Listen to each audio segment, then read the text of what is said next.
Air Transat 211. Chaos in the cockpit. It was a bright morning at Pearson International Airport in Toronto. Passengers bustled through the terminal, checking in for their flights, sipping coffee, and chatting with loved ones. Among the scheduled departures was Air Transat Flight 211, a mid-size aircraft bound for Cancun, Mexico. The passengers were eager to escape the cold Canadian winter for sun-soaked beaches. The crew of Flight 211 was equally enthusiastic. Captain Michael Trent, a seasoned pilot with 20 years of experience, was confident in his ability to handle the flight. His co-pilot, First Officer Sarah Lee, was relatively new but had a stellar reputation for her sharp instincts and professionalism. The two exchanged pleasantries in the cockpit as they ran through the pre-flight checklist. "Everything looks good," Sarah said, double-checking the instrument readings. "Indeed," Michael agreed. "Let's make it a smooth ride for everyone." The plane took off smoothly, climbing steadily into the crisp blue sky. Passengers settled into their seats, some flipping through magazines, others gazing out of the windows at the stunning aerial views. In the cockpit, however, tensions were brewing. About an hour into the flight, Sarah noticed a minor anomaly in the fuel readings. "Captain, there's a slight discrepancy in the fuel levels. Could be a sensor issue, but we should monitor it." Michael waved her concern off. "It's probably just a glitch. These things happen. Let's not alarm ourselves or the passengers." Sarah hesitated, but decided not to press further. As the flight progressed, the anomaly grew more significant. The left engine's fuel indicator showed a rapid decrease, suggesting a potential leak. "Captain," Sarah insisted this time, "I really think we need to address this. If it's a leak, it could compromise the entire flight." Michael frowned, his pride wounded. "I've been flying for 2 decades, Sarah. Trust me, it's under control." His dismissive tone irritated her, but she bit her tongue, unwilling to escalate the situation.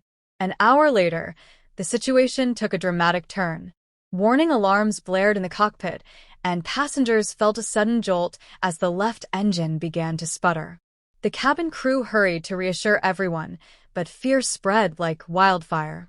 "We've lost power in the left engine," Sarah exclaimed. "This is no glitch, Captain. We have to act now." Michael's face was pale, his earlier confidence shaken. "Divert to the nearest airport," he said, his voice trembling. "We'll declare an emergency." Sarah took charge, contacting air traffic control and relaying the situation. Meanwhile, the passengers were informed of the emergency, their panic palpable. Some prayed silently, while others clutched their loved ones tightly. As they descended, the cockpit grew increasingly tense. Michael's judgment seemed clouded by fear and ego, while Sarah tried to remain composed. When turbulence rocked the plane, Michael barked orders, his frustration evident. "Why didn't you catch this earlier, Sarah?" he snapped. "I did," she replied firmly. "But you didn't listen." Their argument was interrupted by another alarm. The right engine was now showing signs of trouble, and the plane's descent became more rapid. It was clear they were in a dire situation. Sarah took a deep breath. "Captain, with all due respect, I think we need to work together instead of pointing fingers. Our priority is to land this plane safely."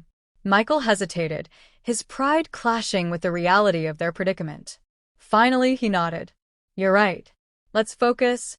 The two worked in tandem, communicating clearly and dividing tasks. Sarah's quick thinking and Michael's experience combined to stabilize the plane. They decided to make an emergency landing at a small regional airport just 15 minutes away. As they approached the runway, the cockpit was silent except for the calm, focused voices of the pilots and the steady hum of the remaining engine. The landing was bumpy but successful. Applause erupted from the passengers as the plane came to a halt.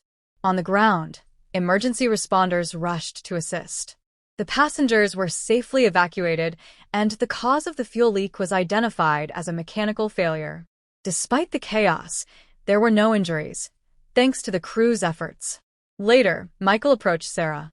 "I owe you an apology," he said, his tone sincere.